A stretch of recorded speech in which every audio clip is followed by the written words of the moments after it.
सावधान, मां लक्ष्मी ने स्वयं कहा है, अगर घर की ये 5 चीज किसी को दे दी जाए तो धन संपत्ति ही नहीं, सुख शांति भी सदा के लिए छिन जाएगी। क्या आप जानते हैं, आपके घर की 5 साधारण चीजें ही आपकी किस्मत तय करती हैं। मां लक्ष्मी ने चेतावनी दी है, गलती से भी इन्हें दान कर दिया तो घर में आ जाएगी भयंकर गरीबी। बहुत समय पहले प्राचीन भारत के एक छोटे से नगर विशालपुर में एक साधु का आश्रम था। वहां दूर दूर से लोग आकर आध्यात्मिक शिक्षा प्राप्त करते थे।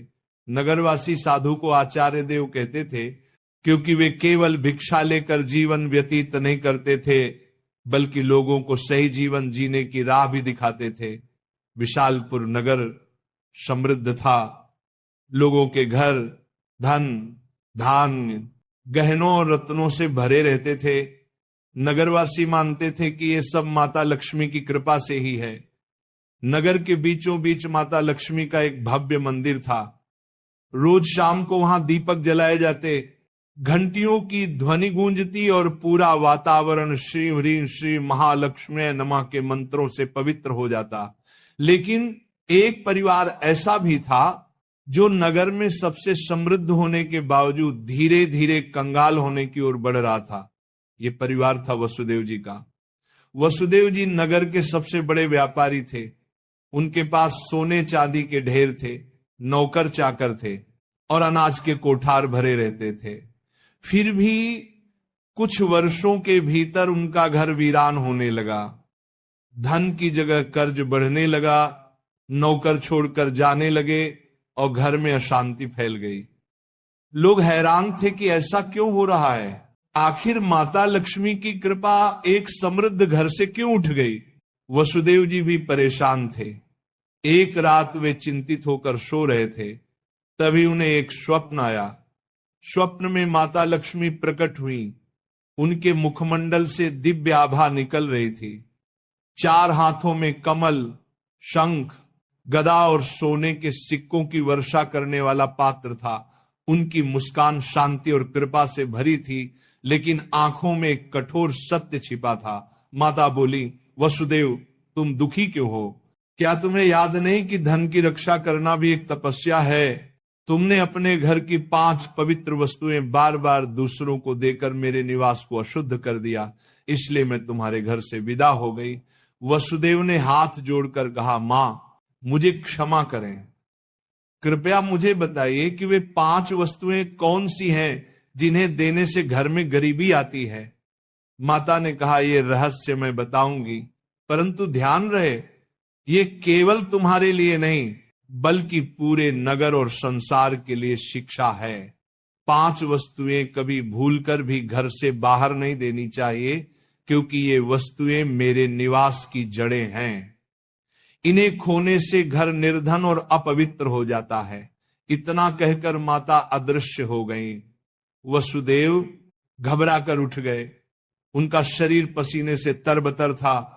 अगले दिन वे भागते हुए आचार्य देव के आश्रम पहुंचे और सारी घटना सुनाई। आचार्य देव ने शांत होकर कहा, वसुदेव ये कोई साधारण सपना नहीं है, ये स्वयं लक्ष्मी का आदेश है।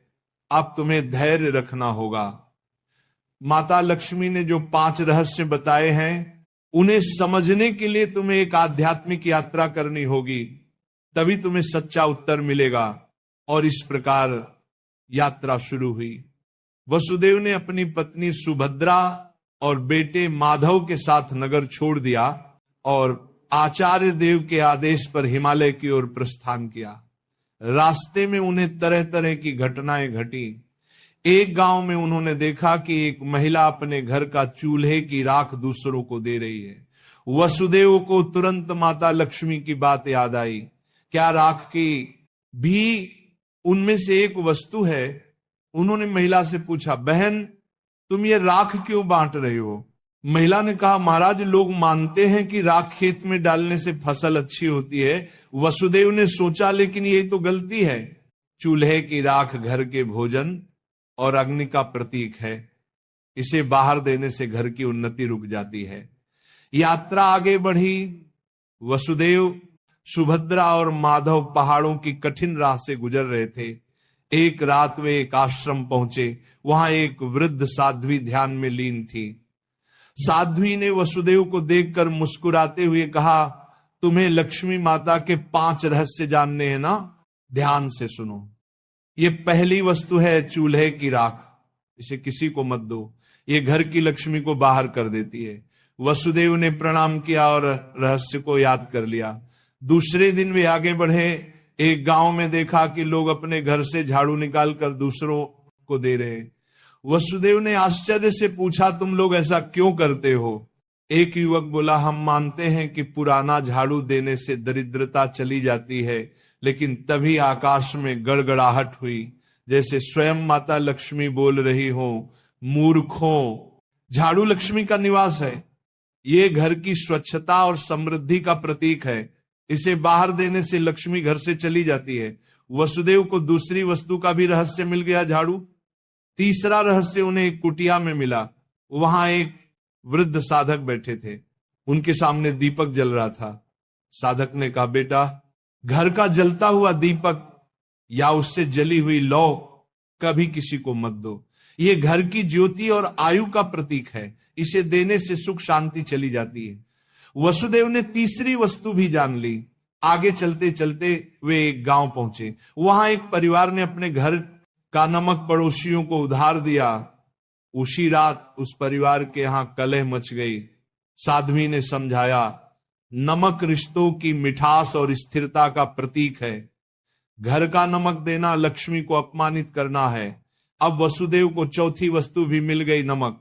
अंततः हिमालय के पास एक गुफा में तप करते एक योगी ने अंतिम रहस्य बताया। योगी बोले, वसुदेव, 5वीं वस्तु है कपड़े का कोना या पल्लू। महिलाएं अक्सर पुराने कपड़े का पल्लू काट कर दे देती हैं, लेकिन यही स्त्री की लक्ष्मी और घर की मर्यादा का प्रतीक है।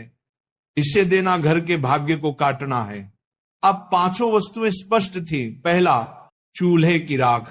दूसरा, झाड़ू। तीसरा, जलता दीपक। चौथा, नमक। 5वां, कपड़े का कोना। वसुदेव ने कृतज्ञ होकर योगी को प्रणाम किया। अब 5 रहस्यों को जानकर वसुदेव अपनी पत्नी सुभद्रा और पुत्र माधव के साथ नगर की ओर लौटने लगे। रास्ते भर वे मन ही मन माता लक्ष्मी के उपदेशों को दोहराते रहे। नगर पहुंचते ही उन्होंने सबसे पहले आचार्य देव के चरणों में प्रणाम किया और पूरी यात्रा का वर्णन किया। आचार्य देव ने मुस्कुराकर कहा, वसुदेव, तुम्हें अब सच्चा ज्ञान मिल गया है। इन रहस्यों को केवल अपने तक सीमित मत रखना, बल्कि नगरवासियों को भी बताओ, ताकि वे भी लक्ष्मी के अपमान से बच सके। आचार्य देव की आज्ञा पाकर वसुदेव ने नगर के बीचों बीच सभा बुलाई। सभा में नगर के लोग बड़ी संख्या में उपस्थित हुए। वसुदेव ने हाथ जोड़कर कहा, बंधुओं, मैं स्वयं अपनी गलतियों के कारण निर्धनता और कष्ट का भागी बना। माता लक्ष्मी ने मुझे स्वप्न में दर्शन दिए और बताया कि 5 वस्तुएं कभी घर से बाहर नहीं देनी चाहिए। इतना कहकर उन्होंने क्रम से सब समझाया। पहली वस्तु है चूल्हे की राख, दूसरी झाड़ू, तीसरी जलता दीपक, चौथी नमक और 5वीं कपड़े का कोना। लोगों ने आश्चर्य और श्रद्धा से यह बातें सुनी। तभी आकाश में एक दिव्य प्रकाश फैला और माता लक्ष्मी स्वयं प्रकट हुई। उनके प्रकट होते ही वातावरण में सुगंध फैल गई। मंदिरों की घंटियां अपने आप बज उठी और लोग भाव विभोर होकर उनके चरणों में झुक गए। माता बोली, वसुदेव ने जो कहा वह सत्य है। तुम सब जान लो कि ये 5 वस्तुएं मेरे निवास की जड़ हैं। जो इन्हें बाहर देता है वह अपने ही घर से मुझे विदा करता है। ये कहते ही माता ने वसुदेव के घर की ओर हाथ उठाया और देखते ही देखते उनके घर में फिर से समृद्धि लौट आई। कोठार भर गए, नौकर लौट आए और पूरे घर में शांति का वास हो गया। नगर के लोग ये चमत्कार देखकर स्तब्ध रह गए और माता लक्ष्मी के जयकारे करने लगे। नगर में अब ये शिक्षा फैल गई कि कोई भी व्यक्ति घर की 5 वस्तुएं बाहर न दे। लोग अपने घरों में सावधानी रखने लगे। पहले जो लोग अंधविश्वास में पड़कर झाड़ू, राख, नमक या दीपक दूसरों को दे देते थे, उन्होंने ये सब बंद कर दिया। नगर में धीरे धीरे हर घर में समृद्धि लौटने लगी। लोग समझ गए कि लक्ष्मी केवल सोने, चांदी या धन में ही नहीं, बल्कि घर की पवित्रता, भोजन, स्वच्छता और मर्यादा में भी रहती है। वसुदेव अब नगर में आदर्श बन गए। वे धनवान तो थे ही, पर अब उन्होंने अपने धन को धर्म और सेवा में लगाना शुरू किया।